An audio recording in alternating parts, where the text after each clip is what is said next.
Hare Krishna, bienvenidos, soy Chitrak Das. Hoy nuevamente nos encontramos para estudiar el Bhagavad Gita tal como es.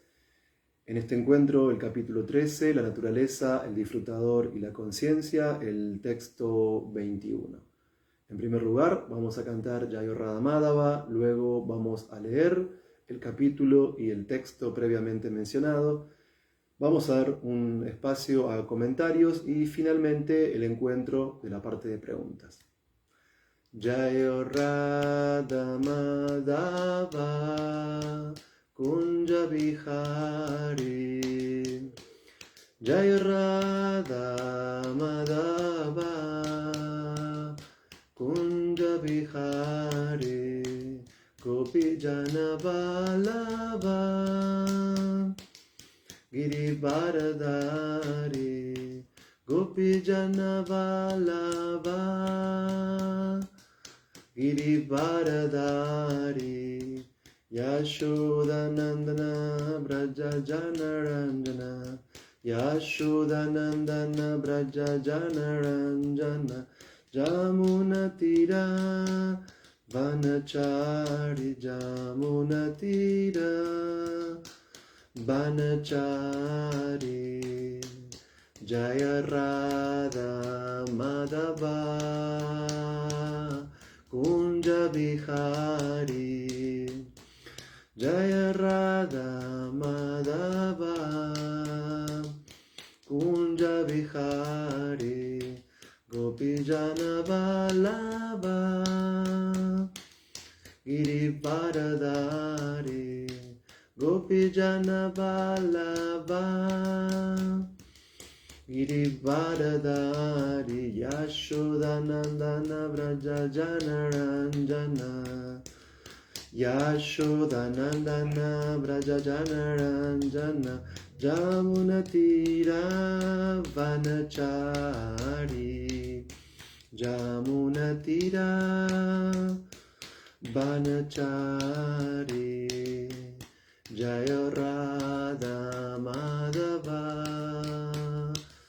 Kunja Vihari Jaya Radha Madhava Kunja Vihari Gopijana Vallabha Girivaradari Gopijana Vallabha Girivaradari Yashodanandana Vraja Janaranjana Yashodanandana Vraja Janaranjana Jamunatira Vanachari Jamunatira Vanachari Jaya Radha Madhava Kunja Vihari Jaya Radha Madhava Kunja Vihari Jaya Radha Madhava Radha Madhava Radhe Jaya Radha Madhava Radha Madhava Radhe Jaya Radhe Jaya Radhe Jaya Radhe Jaya Sri Radhe. Muy bien, entonces vamos a leer el capítulo 13 del Bhagavad Gita, la naturaleza, el disfrutador y la conciencia, el texto 25. Dhyanenatmani pasyanti kechit atmanan atmana anyesankyena yogena karma yogena chapare. Dhyanenatmani pasyanti kechit atmanan atmana anyesankyena yogena karma yogena chapare. Dhyanenatmani pasyanti kechit atmanam atmana anyesankyena yogena Karma Yogena Chapare.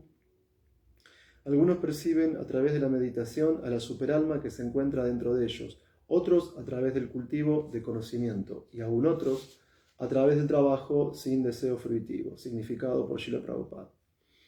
El Señor le informa a Arjuna que en lo referente al hombre y su búsqueda de la autorrealización, las almas condicionadas se pueden dividir en dos grupos: aquellos que son ateos, agnósticos y escépticos, que están más allá del sentido de la comprensión espiritual, pero hay otros que son fieles en su comprensión de la vida espiritual, y a ellos se los conoce como devotos introspectivos, filósofos y trabajadores que han renunciado a los resultados fruitivos.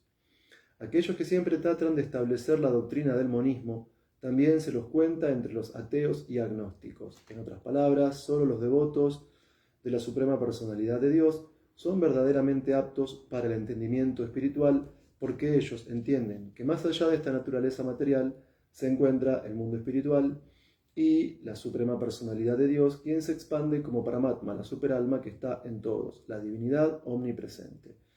Desde luego también existen aquellos que tratan de entender a la Suprema Verdad Absoluta por medio del cultivo de conocimiento, y a ellos se los puede contar entre la clase de los fieles. Los filósofos Samkhya descomponen este mundo material en 24 elementos y colocan al alma individual como el elemento número 25.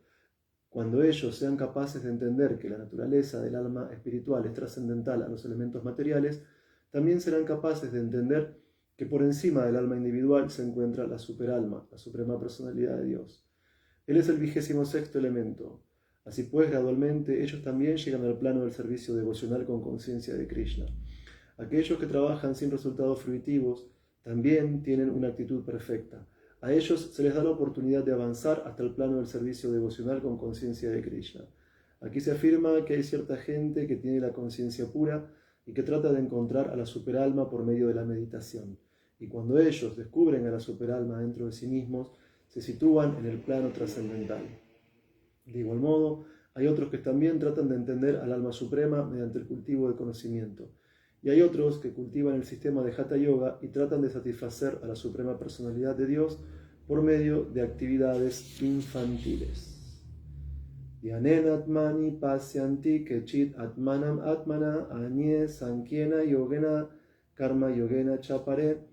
Algunos perciben a través de la meditación a la superalma que se encuentra dentro de ellos, otros a través del cultivo de conocimiento, y aún otros a través del trabajo sin deseos fruitivos.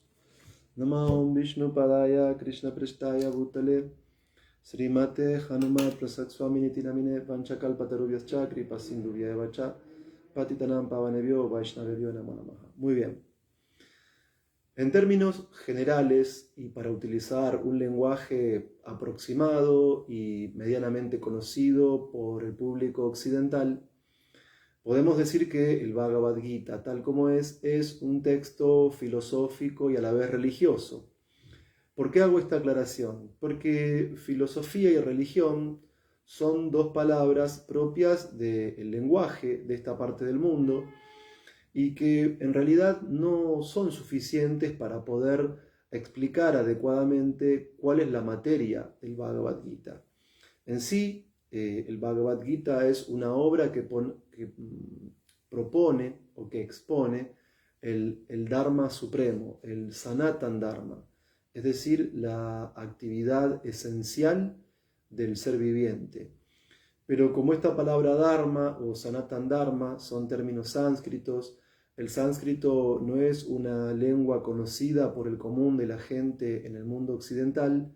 Sí es un tipo de idioma que conocen ciertos académicos, ciertos eruditos, ciertos indólogos, pero el sánscrito no es una lengua principalmente cognoscible o de uso cotidiano para la gente común. Por eso es que, aunque el Bhagavad Gita expone el Dharma o el Sanatan Dharma, que en lengua sánscrita implica la ocupación esencial del ser viviente, y que también, por supuesto, recibe este término Dharma diferentes tipos de traducciones, o Sanatan Dharma sería la ocupación eterna del ser. Tenemos que traducir esto para que sea comprensible al público occidental como filosofía y religión. Tenemos que decir que el Bhagavad Gita es un tratado filosófico y religioso.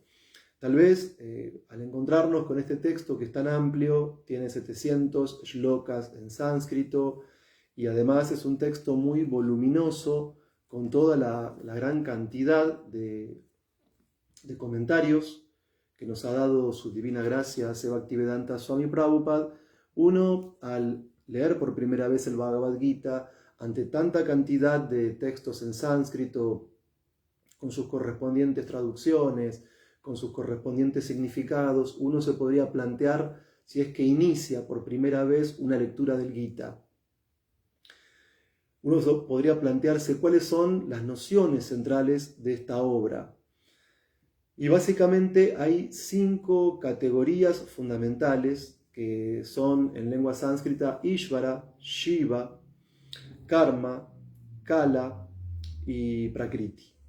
Es decir, el Bhagavad Gita aborda el estudio de Ishvara, de la divinidad, aunque vamos a ver que más adelante, cuando uno ya tiene de alguna manera transitada una lectura asidua y comprensiva del Bhagavad Gita, ahí es cuando podemos iniciar el estudio del Srimad Bhagavatam. Y en el Srimad Bhagavatam, que a diferencia del Bhagavad Gita, que tiene 700 shlokas, el Srimad Bhagavatam tiene 18.000, distribuidos en 12 cantos, y en la introducción del Bhagavatam, el comentarista y traductor Srila Prabhupada establece una diferencia entre el concepto de Ishvara y el concepto de Param Satyam. En la introducción del Bhagavatam, Srila Prabhupada se refiere a Ishvara como un controlador.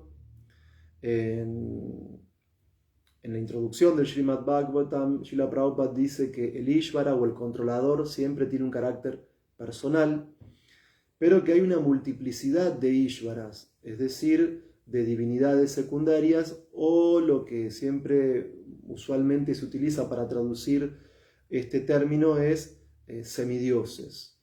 Y los semidioses son muchísimos, pero Param Satyam, la suprema verdad absoluta, solo hay una.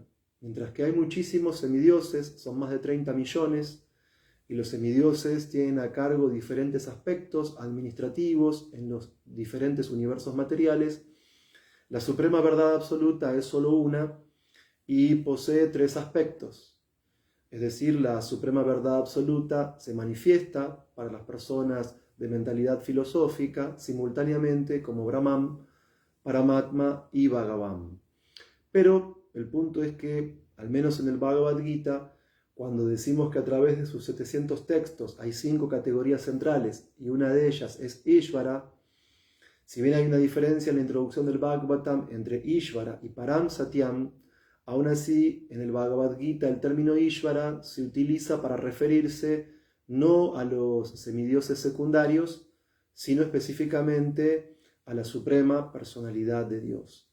Otro de los conceptos fundamentales del Gita, además de Ishvara, es Shiva o Shivatma o directamente Atman, el ser viviente individual.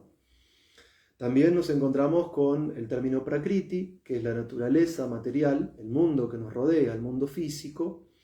Nos encontramos también con la categoría Karma, que tiene que ver con lo que podemos traducir en español como acción, y también con el término Kala, cuya traducción a nuestro idioma es el tiempo.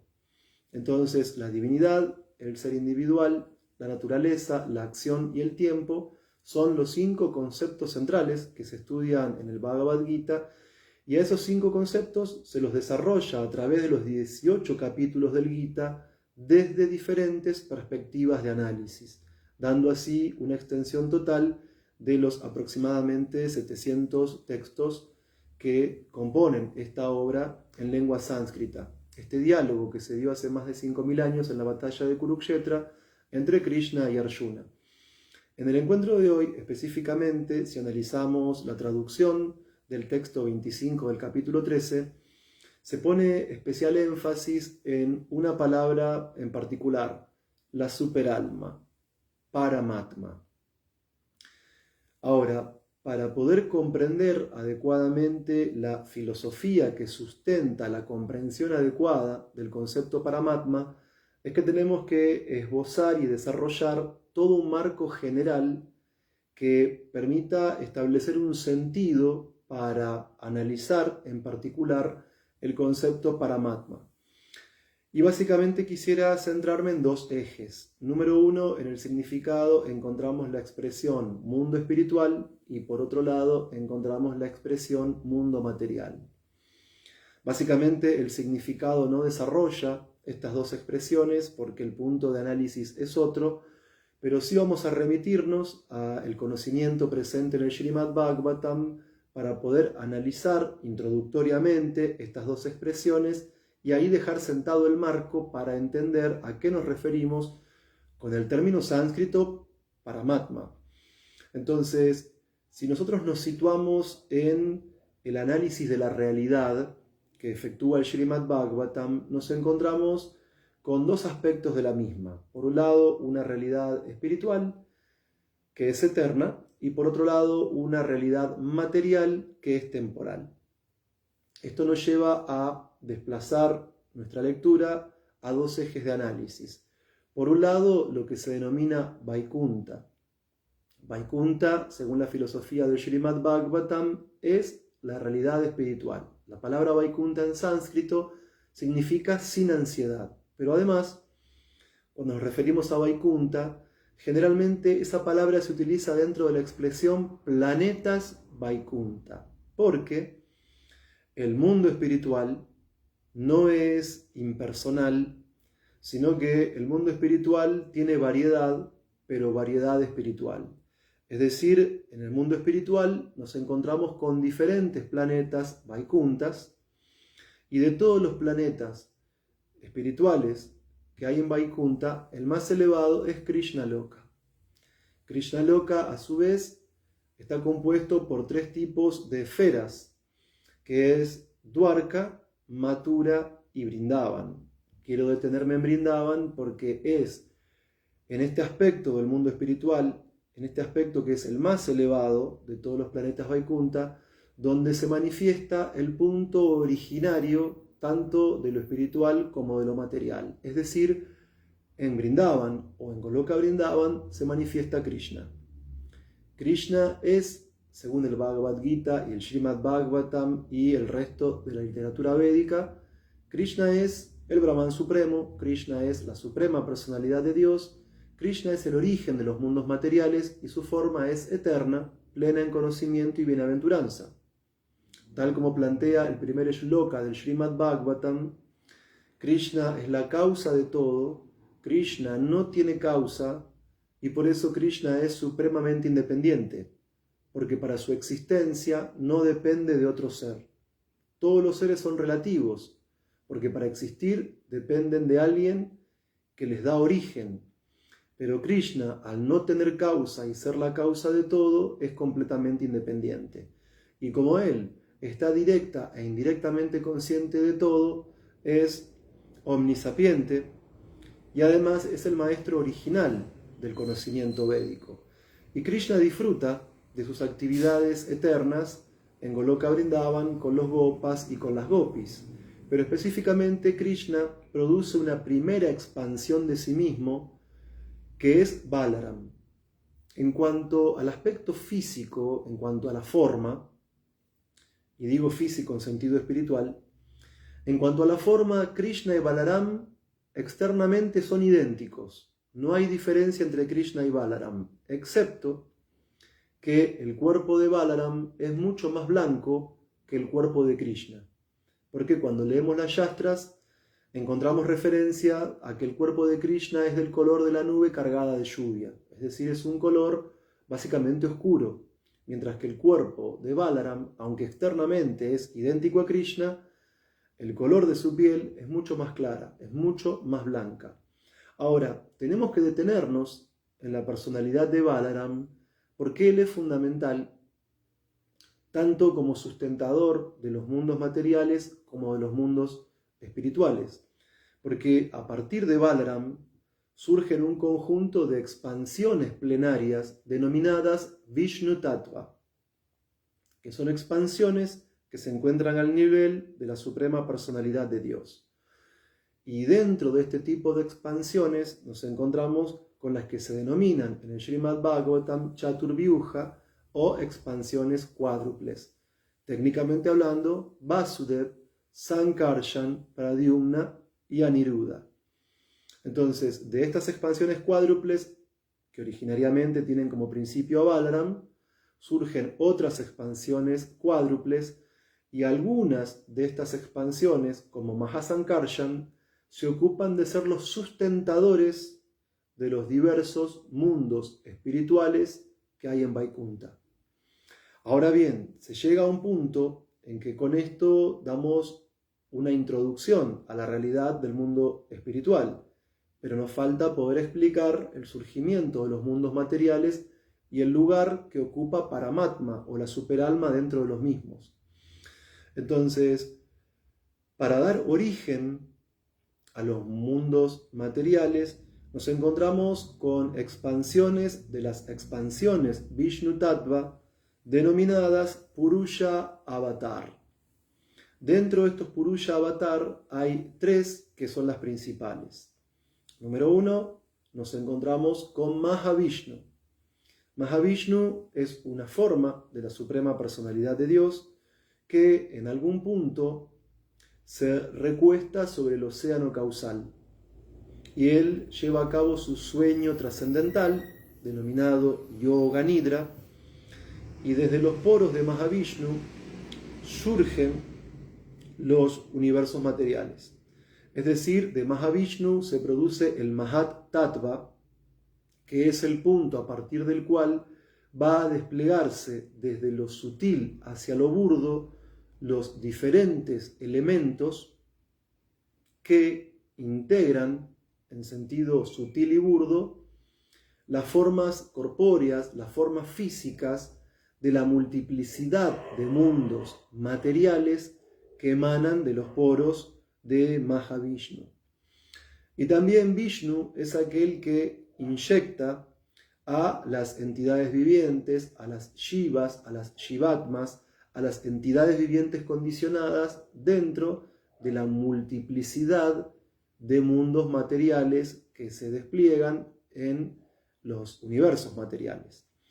Entonces, una vez que ya está producido cada universo, aparece o se manifiesta un segundo Purusha Avatar que es Garbhodakaya y Vishnu. Garbhodakaya y Vishnu entra en cada uno de los universos materiales. Como ve que esos universos se encuentran en primer lugar vacíos, llena la mitad de cada universo con agua que emana de su propio cuerpo, se recuesta sobre Anantayesha, en ese océano denominado Garbhodaka, y del ombligo de esta forma de Vishnu surge una flor de loto, de la cual surge Brahma. Brahma es el primer ser creado. Brahma no se encuentra en el nivel de Vishnu Tattva, sino que Brahma es un Shiva Tattva. Brahma es el líder de los ingenieros del universo.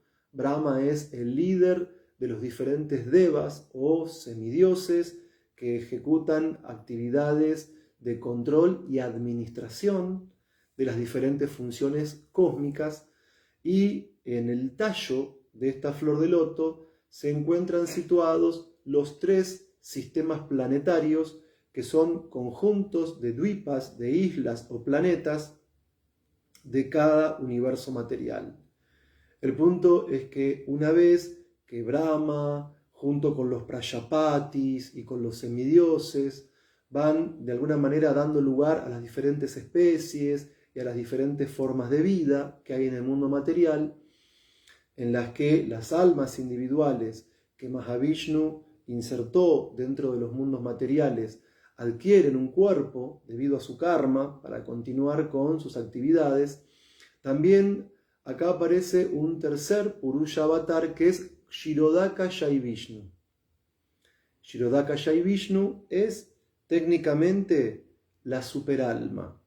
Kshirodakaya Vishnu es técnicamente Paramatma. Y Paramatma entra en el interior de todos los seres vivos que se encuentran condicionados dentro de los diferentes cuerpos que hay en los distintos planetas de los diversos sistemas planetarios, inferiores, medios y superiores. Es a Kshirodakashai Vishnu al cual recurren Brahma y los semidioses cuando se producen perturbaciones en nuestro planeta. De hecho, cuando leemos el capítulo número 1 del libro de Krishna, hace 5000 años atrás, cuando la divinidad del planeta Tierra, Bhumi, estaba sumamente afligida por todos los ejércitos innecesarios y reyes no divinos que se encontraban en la Tierra, la divinidad de este planeta, Bhumi, asumiendo la forma de una vaca, va a ver a Brahma, y Brahma, junto con todos los semidioses y con Shiva, van al océano de leche del planeta Shwetabdip y ofrecen las oraciones Purusha Yukta a Kshirodakashai Vishnu. Entonces, cada vez que hay una perturbación en el universo, Brahma y los diferentes semidioses acuden a Kshirodakashai Vishnu para que restablezca el orden cósmico. Y además de que Kshirodakashai Vishnu es la tercera expansión de Purusha Avatar, luego de Garbhodakashai Vishnu y de Mahavishnu, que también es conocido como Karanodakashai Vishnu, este Kshirodakashai Vishnu es Paramatma, es la superalma que está en el corazón de todos y ocupa también un lugar muy importante en el mundo material porque a partir de Paramatma o Kshirodakashai Vishnu es que se manifiestan todos los avatar de la Suprema Personalidad de Dios. Es decir, cuando la Divinidad Suprema se manifiesta en los mundos materiales, lo hace como expansión de Kshirodakashai Vishnu. Aunque hay un punto importante que destacar, en el capítulo 3 del primer canto de Srimad Bhagavatam hay toda una enumeración de los principales avatares que se manifiestan en este mundo material, los cuales son innumerables, pero también se afirma en el Srimad Bhagavatam que Krishna no es un avatar de Kshirodakashai Vishnu. Krishna no es una expansión de la superalma, sino que cuando hablamos de Krishna, el hermano de Balaram, él es el Brahman supremo y la suprema personalidad de Dios original y la fuente del resto de todos los avatares a través de la mediación de Balaram.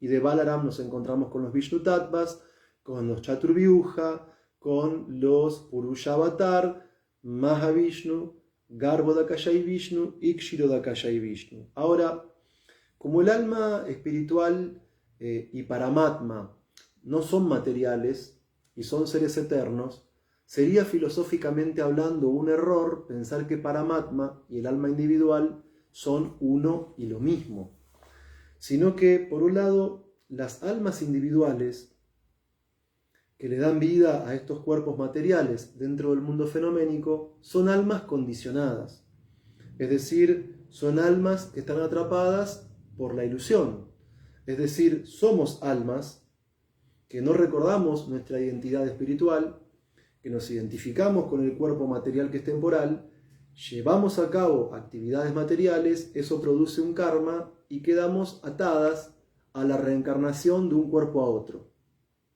Algunas almas en este mundo reciben conocimiento espiritual, practican vida espiritual, se pueden liberar de los mundos materiales, vuelven a Vaikunta, se relacionan con las almas liberadas y con la suprema personalidad de Dios, según el tipo de raza o velocidad eterna que poseen en conexión con la deidad suprema, y esas almas que originariamente estuvieron un tiempo en el mundo material pasando por la reencarnación, una vez que se liberan y van a Vaikunta, no tienen que volver al mundo material, porque están liberadas.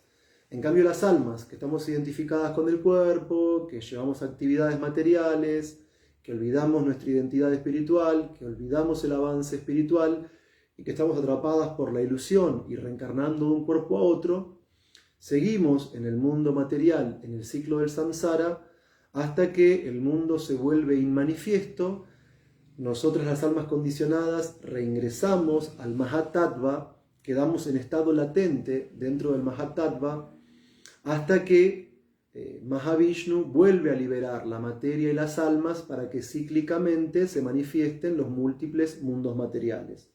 Ahora bien, como decía, el alma individual es espiritual y la superalma, Paramatma, esta forma de Kshirodakashai Vishnu, también es espiritual.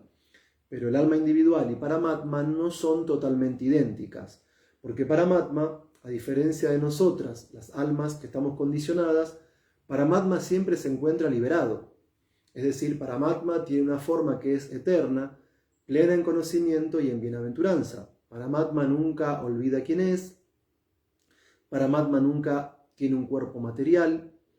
Es más, cuando a veces ciertos textos védicos se refieren al Virat Rupa o a la forma universal de la suprema personalidad de Dios, que es material, esa forma es imaginaria, porque la suprema personalidad de Dios nunca puede tener un cuerpo material, sino que el Virat Rupa o el Virat Purusha es una forma del mundo material para la meditación funcional. Es decir, para las personas que son muy neófitas, para las personas que no pueden concebir lo trascendental, puedan percibir a través de la forma universal los diferentes aspectos de la divinidad simbólicamente representados en este mundo. Pero la suprema personalidad de Dios nunca, jamás tiene un cuerpo material. Por eso, muchas veces en el Bhagavad Gita y en el Bhagavatam nos encontramos el término encarnación para referirnos a la suprema personalidad de Dios y se lo utiliza como traducción del término avatar. Pero la palabra encarnación no es correcta como traducción del término avatar, porque la palabra encarnación supone que la divinidad se vuelve carne, que la divinidad toma un cuerpo material, y la divinidad suprema, en el rango de Vishnu Tattva, nunca, jamás tiene un cuerpo material. Eso es erróneo filosóficamente hablando. Por eso no es del todo bueno traducir la palabra avatar con el término español encarnación, porque el término encarnación no es apropiado al aplicarlo a la suprema personalidad de Dios. Mejor usemos el término avatar, que es el término original, y que se puede traducir como aquel que desciende de un plano superior a un plano inferior.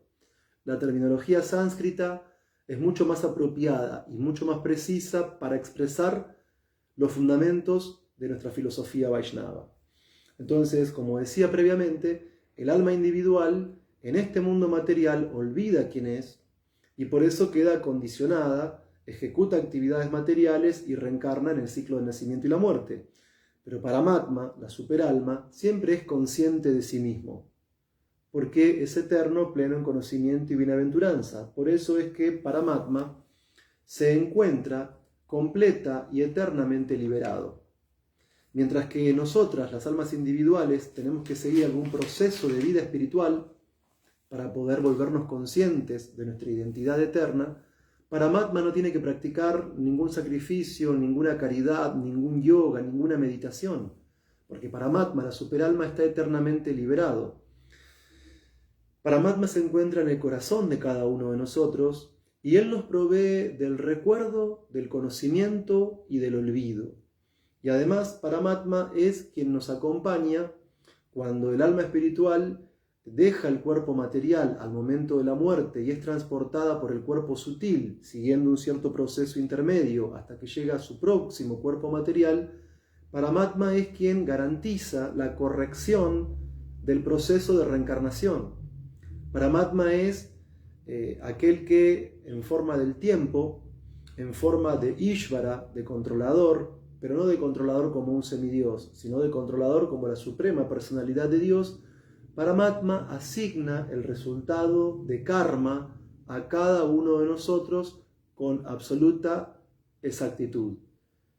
Por eso es que nunca tenemos que confundir la posición ontológica del alma individual y de la superalma. Entonces, el punto es que, como decíamos previamente, hoy estamos hablando del capítulo 13 del Bhagavad Gita. El Bhagavad Gita es un texto sánscrito que en términos relativos y occidentales podemos decir que aborda cuestiones filosóficas y religiosas, pero que en términos sánscritos expone el Dharma o el Sanatan Dharma, la actividad eterna del ser, por la cual uno se sitúa en su propia posición, en su propia esencia y alcanza su máxima perfección. Y con todo lo extenso y voluminoso que es el Bhagavad Gita, en sentido filosófico aborda 5 categorías principales. Ishvara, la divinidad; Shiva, el ser individual; Prakriti, la naturaleza; Karma, la acción; y Kala, el tiempo. De esos 5 factores hay 4 eternos: la divinidad, la entidad viviente, la naturaleza y el tiempo. Y hay un factor que es temporal, que es modificable, el resultado de la acción, karma. Entonces, como podemos ver, con todo este marco conceptual en el que hicimos una síntesis de la explicación que da el Bhagavatam sobre el mundo espiritual, sobre Krishna como la suprema personalidad de Dios, sobre Balaram como su primera expansión plenaria, como Balaram como fuente de diferentes Vishnu Tattvas y expansiones cuádruples, Vasudev, Sankarshan, Pradyumna y Aniruddha, las cuales se ocupan dentro del mundo espiritual de diferentes funciones. Finalmente hay expansiones de estas expansiones plenarias que también están en el nivel de Vishnu Tattva, que son los Purusha Avatar, Karanodakaya y Vishnu, Mahavishnu, de quien proceden los universos materiales, Garbhodakaya y Vishnu, que entra en cada universo material, y Kshirodakaya y Vishnu, que entra en el interior de cada uno de los seres vivos que toman un cuerpo material dentro de este mundo fenoménico, y que actúa como Paramatma, como la superalma. Este Kshirodakaya y Vishnu es la fuente de todos los avatar de la suprema personalidad de Dios que se manifiestan dentro de los mundos materiales, excepto y menos de Krishna, porque Krishna es tú, Bhagavan Swayam. Krishna es la personalidad de Dios original. Él no es un ser humano común, no es un semidios, no es una manifestación material del Brahman impersonal, ni tampoco es Krishna un avatar de Vishnu, sino que Krishna es la fuente de los mundos materiales y espirituales, la causa de todas las causas y de todo lo que existe. Y al no tener causa, es supremamente independiente. Y Paramatma es una expansión de expansión de expansión, en última instancia de Balaram, y Balaram es la expansión primaria de Krishna. Entonces, un punto muy importante es que no tenemos que quedarnos únicamente en los aspectos teóricos de esta filosofía Vaishnava, sino que esta filosofía está como base para poder encontrar un punto sólido para nuestro avance espiritual. Entonces, en nuestra vida espiritual, en sentido progresivo, Paramatma, la superalma que está en el interior de cada uno de nosotros, ocupa un lugar muy importante. Es decir, Paramatma, vida tras vida, está asistiendo al ser individual. Cuando nuestra conciencia es material y tenemos el deseo de disfrutar de la materia, Paramatma nos da el conocimiento y nos da la habilidad para que podamos disfrutar dentro de este mundo, aunque ese deseo material de disfrute nos lleve a quedar condicionados y tener que reencarnar vida tras vida en diferentes cuerpos materiales. Ahora bien, si la entidad viviente, si el alma espiritual, después de mucho disfrute en el mundo material, siente que ese disfrute no es plenamente satisfactorio y comienza a querer desarrollarse en otra dirección, es decir, en el plano espiritual, también Paramatma nos da el conocimiento y nos da las habilidades para que nuestra vida espiritual sea progresiva. Entonces Paramatma cumple una función muy importante dentro del sendero del Bhakti, porque Paramatma hace todos los ajustes para que nosotros podamos etapa tras etapa poder trascender el plano material. Y Paramatma específicamente, conociendo nuestra mentalidad y nuestra conciencia, hace los ajustes específicos para cada tipo de deseo. Paramatma hace ajustes totalmente personalizados para que nos encontremos ante situaciones específicas que nos permitan de modo concreto avanzar espiritualmente. Es decir, Paramatma nos da los medios adecuados para que cada uno de nosotros emprenda su proceso de autorrealización. Entonces, cuando hay sinceridad en la vida espiritual, Paramatma, con la luz del conocimiento, disipa la oscuridad de la ignorancia desde dentro del corazón. Y si somos realmente sinceros, Paramatma hace que el avance espiritual se vuelva un proceso real y de alguna manera eso nos permite alcanzar la autorrealización. Hare Krishna, muchas gracias, todas las glorias a Srila Prabhupada y a los devotos reunidos. Vamos a chequear Si hay preguntas, saludos para Mago Galdames, para Alberic, para Madhu Gopal Prabhu. Bien, no observo ninguna pregunta y ningún comentario. Les agradezco a las autoridades de ISKCON Buenos Aires por estos encuentros. Agradezco a los oradores previos por las charlas que estuvieron dando sobre este capítulo. Y también, por supuesto, agradezco a la comunidad que de manera virtual siempre está presente en estos encuentros. Hare Krishna, Aum Tat Sat.